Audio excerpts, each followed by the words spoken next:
Gas cylinder लेकर के जो प्रत्याशी वहाँ पे वोट मांगने गए तो उनको लोगों ने विरोध किया, तो वो क्यों कर रहे हैं? सबसे बड़ा सवाल ये जनता को उनको बताना है क्यों कर रहे हैं, इस केला छाप के लोगों को क्यों विरोध कर रहे हैं? आवाज को नहीं, ये हमारी और आपकी आवाज को दबाने के लिए देवेंद्र नाथ महतो को जेल में डाला गया।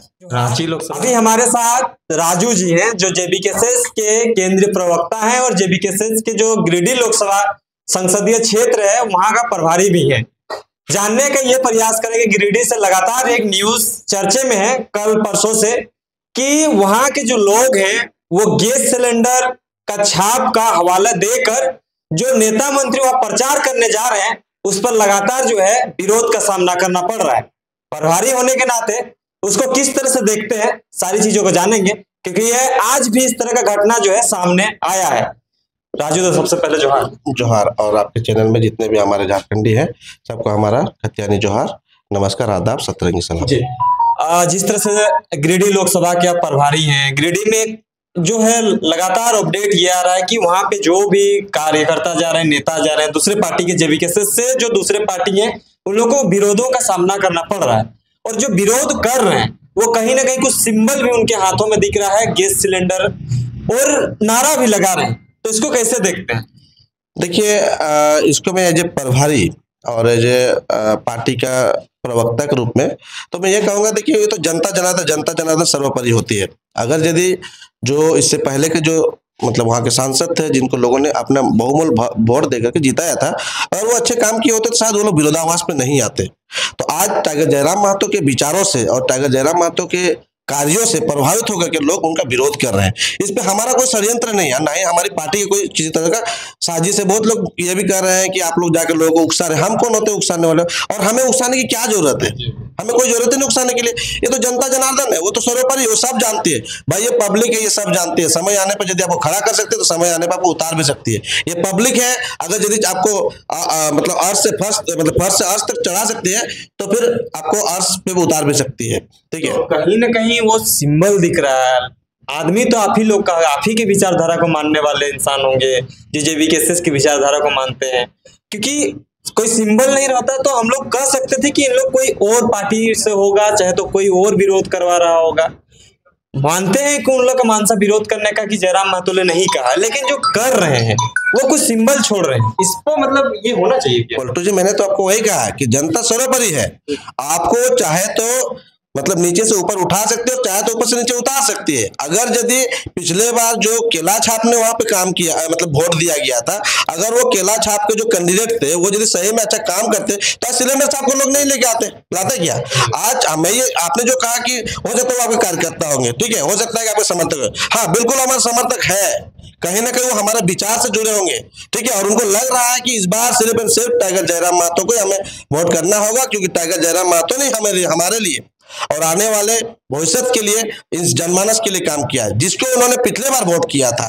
ठीक है, कहीं ना कहीं उससे वो डिससेटिस्फाइड है। सुनने में तो ये भी आया है कि वो बंदा 5 साल में लापता था। बहुत बार मैंने पेपर के माध्यम से ये भी हमने देखा है कि हमारा गिरिडीह लोकसभा सांसद लापता करके। तो ये सब जो मतलब चर्चाएं आई है और ये सब चर्चाएं जो कहीं से सोशल मीडिया पे पत्र के माध्यम से आया है, तो ये कहीं ना कहीं जनता की आवाज है। देखिए, चौथा स्तंभ के रूप में आप काम करते हैं, चौथा स्तंभ में हमारा पत्रांक काम करता है। जो भी पत्र में जो भी पेपर में जो आ रहे हैं तो लोगों की समस्या को लाए हैं, वहां तो कोई अपने से नहीं लिख सकता है। आज जो वहां पे गैस सिलेंडर, मैंने वो वीडियो देखा, गैस सिलेंडर लेकर के जो प्रत्याशी वहां पे वोट मांगने गए थे उनको लोगों ने विरोध किया, तो वो क्यों कर रहे हैं? सबसे बड़ा सवाल ये जनता को उनको बताना होगा क्यों कर रहे हैं, इस केला छाप के लोग क्यों विरोध कर रहे हैं। आज जब वहां पे वो शायद उस क्षेत्र के विधायक भी है जो गए थे, तो हो सकता है विधायक और एमपी दोनों से लोग डिससेटिस्फाइड है, दोनों ने वहां पे काम नहीं किया, दोनों ने उनका वोट लिया और वोट लेकर के सिर्फ अपने परिवार के लिए सोचा है। आप देख सकते हैं कि चंद्रप्रकाश चौधरी की जो वाइफ है उनको उन्होंने एमएलए भी बनाया है। तो अरे भाई, हमें ये चीज बताइए कि नेपोटिज्म चलेगा क्या, परिवारवादी चलेगा, या फिर एक गरीब का बेटा भी कभी सदन पे जा सकता है? तो लोग कहीं ना कहीं अच्छाई को समझ चुके हैं कि एक तरफ मतलब खाते खाते लोग मर रहे हैं, एक बार खाने के लिए लोग मर रहे हैं, तो ये लोग खाते खाते मरने वाले लोग हैं, बांटने वालों में से नहीं है। इसलिए ऐसे लोगों को हटाने के लिए देखिए, हर बार क्या होता है कि आप किसी के साथ लिटरली नहीं लड़ सकते हैं, फिजिकली नहीं लड़ सकते हैं, लेकिन आप सिंबॉलिक लड़ सकते हैं। तो वो सिंबल है हमारा कि जनता दिखा रही है कि इस बार से गैस सिलेंडर छाप और चुपचाप सीपी साहब। तो इस बार जो कह रहे हैं कि ये जो किया धरा हो रहा है, जयराम जी ने इतना लोगों को जागरूक कर दिया, जो अपोजिशन का जो आप लोगों को ब्लेम आ रहा है, कि जयराम ने जागरूक कर दिया तभी जाके लोग जागरूक हुए और हम लोग का विरोध हो रहा है। हालांकि संविधान ये आजादी देता है कि हम प्रचार प्रसार कर सकते हैं, लेकिन लोग अगर नाखुश हैं तो वहां पे इस तरह का दिक्कतों का सामना करना पड़ सकता है। तो इतना कितना सही लगता है संवैधानिक तौर तरीके से, कितना सही लगता है ये चीज? देखिए, मैं तो आपको कह रहा हूँ संवैधानिक तरीके से मतलब एवरीवन, मतलब हर किसी को है कि वो अपना प्रचार प्रसार कर सकता है, वो वोट मांग सकता है, ठीक है। लेकिन जो वोट देने वाला है अगर वो चाहे तो उसका विरोध कर सकता है, क्योंकि आपने उसका वोट का लेकर के उसको बेचा है, आपने झारखंड को बेचा है, ठीक है, उसके वोट का दुरुपयोग किया है। आज यदि पलटू जी मैं आपको एक छाप मारूंगा तो क्या आप हमको उससे रिवर्ट नहीं करेंगे? करेंगे। तो कहीं ना कहीं उसका वोट लेके आपने लोगों को बेचा है, आप अपने लिए उनका वोट का प्रयोग किया है, तो इसीलिए आज लोग उसको जवाब दे रहे हैं। वहां पे तो कोई किसी तरह कोई षड्यंत्र नहीं है, क्योंकि यहाँ पे होती है जनता जनार्दन, ठीक है। जनता, मैं तो बार बार वही कह रहा हूँ कि अगर यदि जनता डिससेटिस्फाइड है तो उसके साथ वो आप मारपीट तो नहीं कर रही है, लेकिन वो सिंबल के माध्यम से आपका विरोध कर रही है, नारे लगा रहे हैं। तो हमने नहीं करवाया। हाँ, आज बिल्कुल हमारे केंद्रीय अध्यक्ष टाइगर जयराम महतो ने लोगों को जागरूक किया है। लोग, अच्छा, टाइगर जयराम महतो ने क्या किया? टाइगर जयराम महतो ने जो झारखंड की सच्चाई है उस सच्चाई को जन जन तक पहुंचाने का काम किया है, और जिसमें आप सभी मीडिया कर्मियों का बहुत बड़ा योगदान रहा है, ठीक है। अगर यदि आज आप लोग नहीं होते तो शायद आज जनता नहीं जागती। देखिए, आप सिंपल इसको दूसरे एक एंगल पे लीजिए। जब यहाँ पे मुगल साम्राज्य आए थे ना, तो लोग तोप लेकर के आए थे, और उस समय भी हमारे झारखंड के लोग तीर धनुष से लड़ा करते थे, लेकिन वो लोग इसलिए सफल हुए क्योंकि उनके पास एक टेक्नोलॉजी आया था, ठीक है। उससे पहले तो लोग अपना तीर धनुष और टांगा भाला से लड़ रहे थे, लेकिन वो एक टेक्नोलॉजी लेकर के आई थी।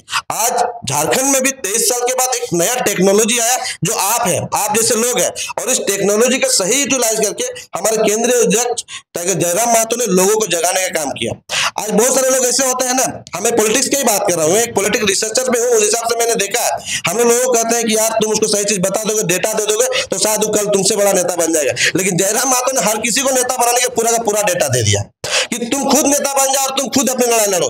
दादा का एक स्पीच आपने जरूर सुना होगा। कोई एक व्यक्ति उनके पास गया था कि दादा देखिए ना, ऐसा ऐसा बात है, तो हमको मतलब मारने पीटने और धमकाने का काम कर रहा है। तो उन्होंने उसको जागरूक किया कि तुम्हारी लड़ाई तुम्हें खुद लड़ना होगा, ठीक है। आप यदि खुद की लड़ाई खुद नहीं लड़ोगे, खुद की लड़ाई खुद की तैयारी नहीं करोगे, तो शायद कोई आपको ला के नहीं देगा। और आज वही चीज है, दादा ने सबको समझाया बुझाया, बहुत तरह तरह के एग्जाम्पल्स दिए लोगों को समझाने के लिए। जरूरत, देखिए, आज जो लगभग मतलब 1800-2000 लगभग सभाएं दादा ने किया है 2 से 3 साल में, तो मुझे देखा जाए कि ये प्रयास उसने किस लिए किया था, क्योंकि हम लोकतंत्र से वोट नहीं ले सकते हैं, हम लोकतंत्र से वोट ले सकते हैं।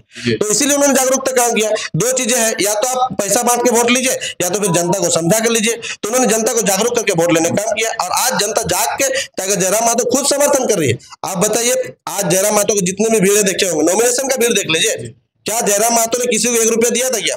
नहीं। तो ये उनका प्यार था, ये जयराम महतो का मतलब जगाया हुआ आत्मा था। ये आत्मा जग चुकी है, और जगने के बाद उस व्यक्ति को समर्पित करने के लिए, उस व्यक्ति को साथ खड़ा होने के लिए वो भीड़ आई थी। आप गिरिडीह पे बात तो ज्यादा ही हो गया। गिरिडीह में जिस तरह से समर्थन मिल रहा है, नेता मंत्री का विरोध हो रहा है, लोग जयराम के काफी करीबी हैं, करीबी रह रहे हैं, मतलब उस पर बढ़ती प्यार दिखा रहे हैं, इस वजह से इस तरह का हो रहा है। कितना सच्चा है कि वहां पे जीत हासिल हो सकता है जयराम? देखिए, 100% सच्चा है कि जयराम महतो वहां पर कोई रोक नहीं पाएगा, इस बार सीपी साफ हो जाएगा। सीपी साफ। अच्छा, एक रांची लोकसभा का जो प्रत्याशी है हटवार जेल में बंद है, इसके लिए सेंट्रल पार्टी क्या कर रही है? आप लोग जो जेबीकेएस के लोग हैं, इस यहाँ पे उस तरह का कोई विचारधारा के साथ, अगर जिस तरह से जयराम महतो हैं वो मानते हैं केंद्रीय अध्यक्ष है, उसके जो है सीट को सबसे पहले मजबूत किया जाना चाहिए, लेकिन जो छात्र के मसीहा माने जाते थे वो आज हटवार जेल में है, उसको लेकर क्या कुछ रणनीति सेट हो रहा है? देखिए, आपको पता है कि मैं गिरिडीह लोकसभा का इंचार्ज हूँ, लगभग लास्ट 3 मंथ से मैं उधर ही काम था। ये दादा ने मुझे भेजा है कि आप जाओ थोड़ा रांची लोकसभा को भी अब हमें हैंडल करना पड़ेगा, क्योंकि आज हमारे जो देवेंद्र नाथ महतो जी थे, जो छात्र हित के लिए हमेशा आवाज बने हैं, आज वो उनको किसी षड्यंत्र के द्वारा सिस्टम में डाल दिया गया, जुडिशरी के अंदर डाल दिया गया, जेल में डाल दिया गया। देखिए, हम जुडिशरी से ऊपर जाकर लड़ तो नहीं सकते हैं। हाँ, हम बिल्कुल अपील कर रहे हैं, जो भी प्रक्रियाएं हो रही है, हमारे वकील साहब उस प्रक्रिया पे काम कर रहे हैं। लेकिन एक चीज समझ में नहीं आ रहा है कि अगर यदि सब जो केसेस थे, तो ये केसेस अगर ये बंदा इलेक्शन पे आया तभी डाले गए, अगर यदि ये बंदा इलेक्शन पे नहीं आता तो क्या डाले जाते या नहीं डाले जाते, ये क्वेश्चन हमारे दिमाग में आ रहा है।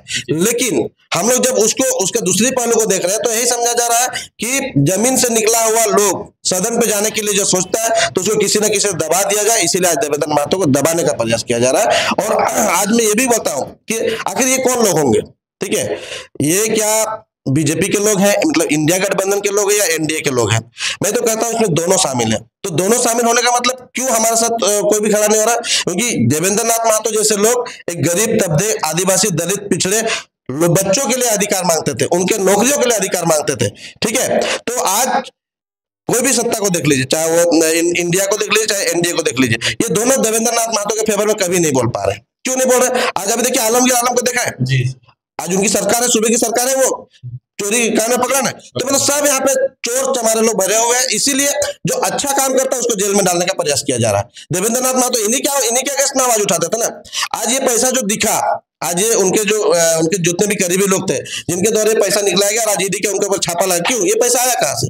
ऐसे ही नौकरियों को बेच करके, ठीक है, ऐसे ही बालू कोयले को बेच करके ये पैसा आया है। ये झारखंड का ही पैसा है, ये हमारा और आपका पैसा है, लेकिन इसे कहीं ना कहीं दबाया जा रहा है। और इसी की आवाज तो बनते थे वो लोग। तो इन लोगों की आवाज को देखिए, ये देवेंद्र नाथ महतो की आवाज को नहीं, ये हमारी और आपकी आवाज को दबाने के लिए देवेंद्र नाथ महतो को जेल में डाला गया। रांची लोकसभा में कितनी जो है तैयारियां हो चुकी है कि जिस तरह से गिरिडीह में प्रचार प्रसार लगातार जोर शोरों से चल रही है। हालांकि जब हम ग्रामीण क्षेत्र में जब रांची लोकसभा के घूम रहे थे तो देवेंद्र नाम का जो है चर्चा चल रहा है। ये जो आप लोग का जो राजधानी के अंदर रांची और हटिया, ये दो विधानसभा में जो है आप लोग को उतना ज्यादा चर्चा नहीं है, तो क्या आप लोग यहाँ पे तैयारी नहीं करेंगे? आप लोग को लोकसभा का वोट नहीं चाहिए क्या? क्यों नहीं चाहिए? सबका वोट चाहिए। मैं तो हर बार यही अपील कर रहा हूँ कि देखिए, रांची में जितने लोग रहते हैं, चाहे हमारे ग्रामीण क्षेत्र से आकर रह रहे हैं या फिर यहाँ के निवासी है, सब जाग चुके हैं। अभी कुछ दीदी लोग आए थे बिशॉप्स के हमारे पास, उनके लिए भी तो हमारे छात्र वेतन आंदोलन किया था। आज वो लोग समर्थन दे रहे हैं, आज वो लोग हमसे पंपलेट लेके गए कि नहीं गए? क्यों लेके गए? वो लोग भी हमारे समर्थक है, वो लोग भी समर्थन दे रहे हैं। ठीक है, हम ये भी प्रयास करेंगे कि अभी हम हर चर्च में, हर मस्जिद में, हर वो जगह पे जाएंगे जहां पे हमारे झारखंडी लोगों का जमावड़ा होता है, और हम उन लोगों से जाकर अपील करेंगे। आज भले ही हमारा नेता जेल में होगा, लेकिन हमारे बाहर में जितने भी नेता हैं, हमारे जितने हम सब लोग जाएंगे और जाके, आप तो ग्रामीण क्षेत्र में घूम रहे हैं, मैं आपका वीडियो के माध्यम से सब कुछ देख रहा हूँ, आप देखिए वहां पे लोग खुल के निकल रहे हैं, वहां पे लोग हमें मतलब वोट भी देंगे और नोट भी देने का काम कर रहे हैं। ठीक है, भाई सही में हम गरीब लोग हैं, हमारा आवाज बनने वाले लोग हैं, ऐसे लोगों को समर्पित करना चाहिए, ऐसे लोगों को वोट देना चाहिए। तो लोग समर्पित कर रहे हैं, हमको योगदान भी दे रहे हैं, हमको वहां पे दान में चावल भी दे रहे हैं और पैसे भी दे रहे हैं, ताकि हम अपना सर्वाइवल कर सके। हम जैसे जितने भी लोग हैं, कार्यकर्ता है, हम लोग अपना भी सर्वाइवल कर सकते हैं, अपना तेल पानी खर्चा निकाल सके। अब रह गई शहर की बात, आप करते हैं, शहर में भी हमारे जो लोग हैं वो हमारे हिडन सोल्जर्स है।